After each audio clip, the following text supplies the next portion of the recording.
우리가 함께 사무엘상을 계속해서 살펴보고 있는데요. 오늘은 15장을 전체적으로 한번 살펴보도록 하겠습니다. 먼저 오늘 말씀해 보면 사울 왕에게 아말렉을 쳐서 진멸해라라고 이렇게 명령하고 있습니다. 진멸이라는 말은 히브리어로 하렘이라는 단어인데, 이 하렘이라는 명령은 살아있는 모든 것을 다 죽이라는 거예요. 남녀노소뿐만 아니라 동물까지도 살아있는 모든 것들을 다 죽여라라는 명령입니다. 노인과 아이까지도 죽이라라고 명령하신가 좀 잔인해 보이긴 하죠. 그럼에도 하나님은 이 너무 잔인해 보이는 이 하렘, 이 명령을 철회할 생각이 없으신 것처럼 보여요. 오히려 오늘 15장을 보면 하나님께 제사를 드리기 위해서 동물들을 좀 남겨놨다라는 것, 이것 때문에 그 사실을 지적하면서 내가 사울을 왕으로 택한 것을 후회한다라고까지 말씀을 하십니다. 사실 이 진멸해라라는 이 명령은 가나안 땅을 점령할 때에 가나안에 사는 모든 족속들에 대해서 이미 명령이 되어졌었습니다. 따라서 원래대로면 이스라엘 땅에는 이미 가나안 원주민들이 한 사람도 없어야 맞는 건데 그렇지가 못한 상황인 거죠. 왜 이렇게 됐습니까? 요단강을 건넜을 때는 길르앗 주민들이 여호수아와 그 장로들을 속이고 그 자기네 족속들을 죽이지 못하도록 언약을 맺게 되죠. 그리고 또 에브라임 지파 같은 경우에는 자신들에게 주어진 땅에 살던 그 가나안 족속들, 그 사람들을 노예로 부리면서 편하게 살고자 그들을 남겨뒀었습니다. 또 다른 여러 지파들은 가나안 원주민들의 어떤 그 장대한 기고를 보고서 아유 무서워 하면서 두려워서 그 땅을 차지하지 못했다라는 기록도 여러 등장을 하죠. 학자들은 이런저런 이유로 이스라엘이 차지하지 못한 성이 매우 많았을 것이다, 최소 수십 곳은 될 것이다 라고 그렇게 보고 있습니다. 가나안 땅을 차지하기는 했지만 사실상 이 진멸하라라는 명령은 전혀 수행되지가 못했던 거죠. 이렇게 이스라엘이 진멸하지 못한 여러 그 족속들이 있었고 민족들과 성읍들이 있었는데 하나님은 이 중에서 특별히 한 민족에 대해서만큼은 아주 단호한 태도를 보이십니다. 바로 아말렉이었어요. 이 아말렉 족속이 오늘 진멸해야 될 그 대상으로 이제 거론이 되는 거죠. 하나님께서 이 아말렉을 완전히 진멸해라라고 말씀하셨습니다. 앞에서 이야기한 대로 이스라엘 땅 내부와 외부에는 여전히 많은 이방 민족들이 살고 있었고 이스라엘 민족을 대적하는 그런 관계 가운데 있었단 말이죠. 그런데 그 여러 민족들에 대해서는 진멸해라라는 말씀을 특별히 하지 않으셨어요. 그런데 사울 왕이 즉위해 있는 동안 거의 모든 전쟁이 침략을 받는 쪽이었습니다. 그런데 이 유독 아말렉에 대해서만큼은 하나님께서 굉장히 특이하게도 하나님이 먼저 이 아말렉을 쳐서 진멸해라라고 명령을 하신다라는 거예요.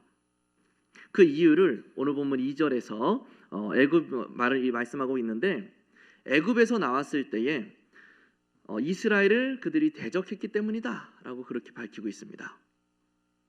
이스라엘 민족이 출애굽을 하고서 홍해를 건넜죠.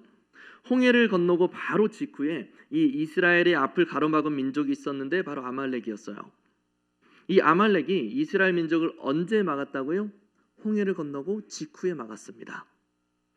이스라엘이 애굽에서는 10가지 재앙을 체험했고 홍해를 건너는 놀라운 기적을 체험했지만 사실 아직까지도 이스라엘 백성들의 마음은 여전히 몸과 마음이 지쳐있는 상태였단 말이죠. 그렇게 몸과 마음이 지친 상태로 이제는 우리가 애굽에서 탈출했다, 노예에서 해방됐다라는 소망을 가지고 목적지를 향해서 이제 가려고 하는데 출발하자마자 아주 강력한 군대가 그 앞을 막아서고 있는 겁니다. 아말렉 군대가 이스라엘을 멸절시키겠다고 그 앞을 막아선 거죠. 이 일로 인해서 다른 민족들은 몰라도 이 아말렉에 대해서는 조금의 여지도 두지 않으시고 진멸해라라고 하나님이 명령을 하고 계신다라는 거예요. 예전에 그 드라마였는지 어떤 영상에서 딸이 아빠가 일하는 곳에 같이 한번 갔습니다. 근데 거기서 아빠가 상사에게 막 그 좀 혼나는 장면을 본 거예요. 인신 공격을 하면서 아무튼 비인격적으로 막 이렇게 구박을 당했습니다. 그 모습을 본 딸이 너무 속상해서 아빠한테 인사도 못하고 그냥 집으로 이제 돌아오는데, 돌아가면서 막 우는 장면이었어요. 참 많이 속상했겠죠. 또 어떤 장면에서는 자녀가 학교에서 왕따를 당하는 장면을 부모가 본 거예요. 그 모습을 보고서 너무 많이 속상해하는 그런 장면을 본 기억이 있습니다. 전자든 후자든 내 가족이 그런 대우를 받는 장면을 본다면 참 속상할 거예요. 그런데 하나님이 지금 그의 백성에게, 이스라엘 백성들에게 그런 감정을 느끼시는 건가 하는 생각이 들기도 해요. 오랜 노예 생활로 인해서 몸과 마음이 지금 많이 상해 있었지만, 이제 홍해를 건너고 약속의 땅으로 나아가는 그 첫 걸음에 소망을 담아서 우리가 새 출발한다 라는 힘을 가지고 소망을 담아서 출발을 했는데, 출발하자마자 죽을 위기에 처해지게 된 겁니다. 취직도 안 되고 일인 자꾸 꼬이고 집에는 악재만 가득해서 절망하고 완전히 주저앉은 내 아들이, 내 딸이 다시 기운 차리고 힘내서 좀 이제 새 출발 좀 해보겠다고 애쓰는데, 시작하자마자 아말렉이라는 놈들이 와서는 다 그 길을 가로막는 거죠. 그래서 부모 입장에서 얼마나 이 갈아 마셔도 시원찮은 놈들이에요. 아주 밉겠죠. 내 자식이 얼마나 안타깝습니까? 그래서 이스라엘의 보호자 되시는 하나님, 이스라엘의 아버지 되시는 하나님은 아말렉을 향해서 그렇게나 증오하시는 것 같은 그런 뉘앙스를 풀풀 풍기시는 것인가 라는 생각이 든다라는 거죠. 그런데 하나님께서 이 아말렉에 대해서 반드시 진멸해라 라고 하신 명령의 그 의미를 우리가 좀 더 깊이 생각해 볼 필요가 있습니다. 아말렉이 이스라엘의 앞을 언제 가로막았다고요? 홍해를 건넌 직후에 가로막았습니다. 이 홍해를 건넜다라는 것은 아주 큰 의미를 지녀요. 고린도전서 10장에서 이 홍해를 건넌 사건을 이스라엘이 세례를 받은 사건이라고 이야기를 하고 있습니다. 세례는 옛사람이 죽고 하나님의 백성으로서의 새롭게 태어난다라는 의미를 지녀요. 한마디로 이 사람이 구원을 받았다라는 것에 대한 표식이라는 거죠. 그러니까 이스라엘이 홍해를 건넜다라는 것은 이스라엘 민족이 하나님으로부터 구원을 받고 하나님의 진정한 백성으로 거듭났다라는 사실을 드러내주는 하나의 표식이라는 겁니다. 홍해를 건너는 것을 통해서 이들이 바로의 노예에서 하나님의 백성이라는 새로운 신분으로 공포가 된 거예요. 그런데 하나님의 백성으로 공포가 되자마자 그들의 앞을 막아서고 있는 존재가 나타난 겁니다. 바로 아말렉이었던 거죠. 우리가 구원을 받으면 그 즉시로 평안해집니까? 사실 구원을 받으면 그 직후부터 전에 하지 않았던 고민들이 올라오기 시작하는 거예요. 전에 하지 않았던 어려움들이 닥치기 시작합니다. 그전에는 굳이 하지 않아도 될 걱정과 고민들이 발생한다라는 거예요. 주일에 예배 드린다고 시간을 할애하는 것에서부터 시작해서 돈 쓰는 거, 내가 보는 거, 노는 거, 먹는 거, 듣는 거, 모든 것이 다 고민거리가 되는 겁니다. 이게 괜찮은 건가? 하나님이 기뻐하시는 것인가? 전에는 아무 거리낌 없이 하던 나의 행동들이 이제는 하나님이 기뻐하시는 것인가? 하나님이 싫어하시지는 않는가? 하나님의 그 법 아래에서 이게 합당한 것인가를 계속해서 고민해야 되는 거예요. 그리고 내가 저질렀던 모든 서슴지 않았던 그 모든 잘못들을 끊어내야 되는 겁니다. 이것이 너무 고통스러운 거죠. 우리의 모든 것을 하나님의 말씀으로 재검토하는 작업들이 뒤따르기 때문에 우리는 더 많이 고민하게 되고 더 많이 힘쓰게 되고 고통을 당하게 될 수 있다는 겁니다. 구원을 받고 나면 우리의 일상이 늘 그 싸움의 연속인 거예요. 구원을 받자마자 전쟁이 시작되는 겁니다. 즉 이 아말렉은 영적으로 우리가 구원을 받고 하나님의 자녀가 된 직후부터 우리의 앞을 막아서기 시작하는 수많은 유혹과 대적들을 의미하는 거예요. 성도의 삶이란 자신의 믿음과 세상적인 유혹들 간의 그 끊임없는 갈등 속에서 이 아말렉이라는 존재를 지워가는 작업인 거죠. 매일마다 싸우고 매일마다 싸워서 우리가 하나님의 나라에 올라가는 그 순간까지 계속해서 그 아말렉을 깎아나가는 거예요. 사도 바울이 이야기합니다. 내가 날마다 죽노라. 내가 날마다 죽노라. 내 속에 자리 잡고 있는 아말렉을 무찌르고 나라는 사람의 그 자아를 줄여가는 작업이 바로 성화의 작업인 거예요. 우리의 믿음의 길 가운데 감당해야 될 것이 바로 이 싸움이라는 거죠. 자, 그런데 이 싸움을 하는 데 있어서 아주 중요한 요소가 있습니다. 이걸 살펴보기 위해서 아말렉에 대한 배경이 되는 출애굽기 17장을 한번 다 같이 살펴보면 좋겠는데요. 출애굽기 17장에 홍해를 건넌 그 이스라엘 백성들 앞에 아말렉이 들이닥쳤어요. 이 아말렉 민족은 당시에 호전적이기로 소문이 났던 민족이었습니다. 싸움을 아주 좋아했어요. 또 모든 군사들이 무기를 장착하고 있었고 싸움에도 아주 능했습니다. 반면에 이스라엘 백성은 변변한 무기조차 없었죠. 왜냐하면 애굽에서 이들이 반란을 일으킬까봐 무기의 무자도 가까이 하지 못하도록 막았거든요. 그리고 무엇보다도 애굽에서 나올 때 급하게 나왔습니다. 그래서 우리가 나가서 가나안 땅을 점령할 때 우리가 전쟁을 해야 되니까 무기도 좀 챙기자, 이런 겨를이 없는 거예요. 그냥 막 지팡이만 짚고 막 나온 겁니다. 그러니 지금 이스라엘은 무장을 하고 있는 그 아말렉과 방망이 들고 회초리 들고 구두주걱 가지고 싸워야 되는 거예요. 애초에 이건 싸움이라는 단어를 갖다 붙이기에도 민망한 그런 상황인 거죠. 이런 상태로 전쟁이 일어나면 아말렉이 이스라엘을 학살하는 그림이 그려질 수밖에 없는 겁니다. 어떻게 싸워요? 그런데 아주 이상한 일이 생기는 거죠. 전투가 일어났는데 이스라엘이 이기는 거예요. 어떻게 하면 이깁니까? 모세가 하늘을 향하여 손을 들면 이겨요. 모세가 손을 들면 아말렉 군인들이 자기네들끼리 치고받고 하면서 자멸을 하는 건지 당시 상황을 자세히 알 수는 없지만 아무튼 신기한 일이 벌어지는 겁니다. 아론과 훌이 모세 옆에서 그걸 보더니 너무 신기한 거죠. 이거다. 이스라엘이 승리하기 위한 길이 여기에 있구나. 얼른 모세를 앉히고 양옆에서 모세의 팔을 내려가지 않게 꽉 붙듭니다. 전쟁은 분명히 저 밑에서 벌어지고 있는데 이 전쟁의 승패가 엉뚱한 곳에서 결정되고 있는 거죠.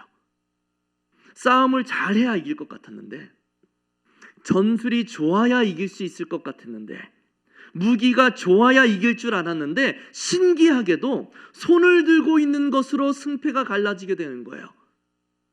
아말렉은 뭘 의미한다고 했습니까? 구원받은 후에 벌어지는 성도들로서의 고민과 갈등의 원인들, 하나님의 백성들을 유혹하고 넘어뜨리려는 악한 세력의 도전들을 의미한다고 했습니다. 이 아말렉을 이긴다라는 것은 우리에게 있어서는 사실상 불가능해요. 우리는 그것들을 이길 만한 무기가 없어요. 우리 안에는. 악을 쫓는 주변 사람들 속에서, 그 수많은 악을 쫓는 사람들 속에서 나 홀로 선을 쫓아서 불이익을 감내하면서 만들어질 그 방패가 우리 속에는 없다라는 겁니다. 세상을 따라서 너에게 이게 더 이득이야 라고 유혹하는 그 세상의 그 영적 도전 앞에서 거룩과 경건을 택하면서 정직함과 온전함으로 그것들을 이겨내고 물리칠 수 있도록 해줄 지식도 의지도 우리에게는 없다라는 거죠. 너무 부족해요. 그런데 그런 연약한 우리가 승리할 수 있는 길이 있다는 겁니다. 뭐예요? 손을 드는 거예요. 오늘 본문 사무엘상 15장에서 이번에도 역시나 명령에 불순종한 사울에게 사무엘이 크게 책망합니다. 제사를 드리는 것을 하나님 말씀 순종하는 것보다 하나님이 더 기뻐하시겠습니까? 주님의 말씀을 청종하고 그 말씀에 순종하는 것이 하나님의 가장 큰 기쁨이고 영광이에요. 그런데 문제는 사실 그 순종의 싸움이 내 힘으로는 불가능하다라는 겁니다. 내 안에서는 그 싸움을 감당할 수 있는 능력이 없다라는 거예요. 그 불가능을 가능하게 만들 수 있는 유일한 길이 우리 밖에 있는 겁니다. 어떻게 해야 이길 수 있습니까? 하나님을 향하여 손을 들 때 이길 수 있어요. 우리가 하나님을 향해서 손을 들 때 하나님은 친히 이 아말렉과의 싸움에 대한 주도권을 잡고 승리하게 만드신다는 거죠.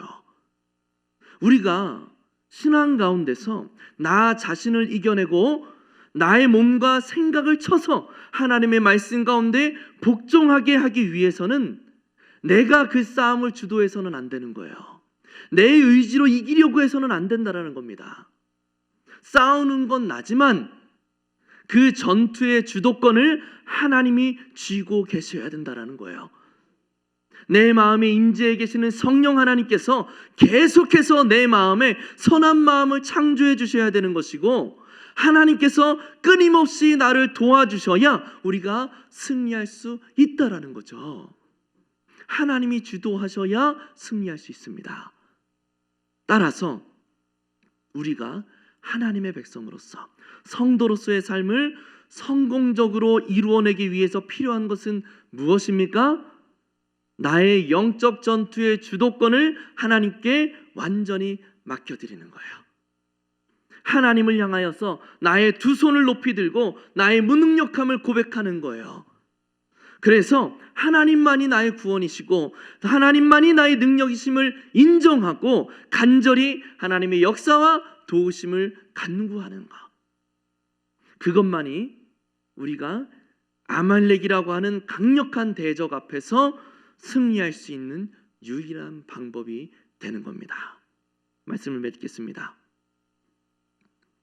제가 고등학교 때 다니던 교회에 한 전도사님이 오셨습니다. 이 전도사님은 정말 완전히 웃는 상이었어요. 저도 나름 웃는 상인데 그분은 더 웃는 상이었어요. 당시에 그분의 나이가 대략 20대 후반 정도 됐었습니다. 그 전도사님의 얼굴은 정말 인자했어요. 정말 이분을 보면 와, 진짜 정말 하나님 믿는 사람이다 라는 것이 다 눈에 보일 정도로 정말 인자하게 생기셨습니다. 성품도 너무 좋으셨어요. 그 전도사님과 이런저런 이야기를 나눴는데 전도사님은 원래는 성격이 그렇게 인자하거나 그러지 않았답니다. 아주 성격이 괴팍했대요. 본인의 말대로는. 그리고 하나님을 믿지도 않았답니다. 그런데 하나님을 만나고 순식간에 변화됐대요. 순식간에 변화됐대요. 저는 그 말이 정말 부러웠습니다. 나도 예수님을 인격적으로 만나면 저렇게 단번에 변화될 수 있을까? 그러면 하나님 말씀에 순종하는 것도 훨씬 수월할 것 같은데, 말을 한마디를 해도 나도 모르게 나오는 그 한마디 한마디의 말이 인자하고 착할 수 있다면 얼마나 좋을까? 내 마음 가운데서 저렇게 인자함이 이렇게 솟아날 수 있다면 얼마나 좋을까? 저도 그 후에 하나님을 인격적으로 만나는 일이 있었고, 저의 생각과 가치관이 변하고 제 삶의 모습이 변화되는 시간을 가졌습니다. 그런데 그 전도사님을 보면서 생각했던 그런 저의 희망사항, 즉 한 번에 극적으로 바뀌는 일은 애석하지만 일어나지 않았어요. 서서히 나의 생각과 가치관을 정립해가고 수정해가면서 무엇이 더 하나님의 뜻에 합당한 것인가, 무엇이 더 하나님이 기뻐하시는 것인가, 이런 것들을 끊임없이 근심하며 고민하며 깨달아가는 작업이 제 속에서 일어났을 뿐이에요. 이건 저뿐만 아니라 거의 모든 경우에 성도님들에게 발생하는 성화의 과정입니다. 출애굽기 17장 16절에서 이렇게 말씀해요. 이르되 여호와께서 맹세하기를 여호와가 아말렉과 더불어 대대로 싸우시리라 라고 말씀하셨어요. 여호와가 아말렉과 더불어 대대로 싸우리라. 여호와가 아말렉과 더불어 대대로 싸우실 거래요. 이 언급에서 우리는 몇 가지의 의미를 찾아낼 수 있는데, 그 중에 하나는 아말렉이 대대로 존재할 거다라는 사실입니다. 아말렉은 대대로 존재할 거다라는 사실이에요. 아말렉과 대대로 싸우신다라는 말은 이 아말렉이 대대로 없어지지 않고 이스라엘 앞에 그대로 존재하고 있을 것이라는 말씀인 거예요. 구원이 이루어진 그 직후부터 맞닥뜨리는 이 아말렉은 우리의 삶에서 없어지지 않는다라는 겁니다. 우리가 예수님을 믿고 나서 끊임없이 맞닥뜨리는 그 아말렉들은 우리가 천국에 가지 않는 이상 우리 인생에서 대대로 절대 사라지지 않습니다. 하나님이 주도하셔서 아말렉을 박살내셨던 출애굽기에서의 그 순간에도 하나님은 아말렉을 완전히 진멸시키지 않으셨어요. 마찬가지로 우리를 구원하셨지만 우리 인생에서 아말렉을 의도적으로 놔두신다라는 말씀이에요. 왜 그럴까요? 하나님은 왜 우리를 그렇게 고생시키시는 겁니까? 그 아말렉을 통해서 우리의 삶을 하나님이 주도하시는 삶으로 훈련시키시는 겁니다.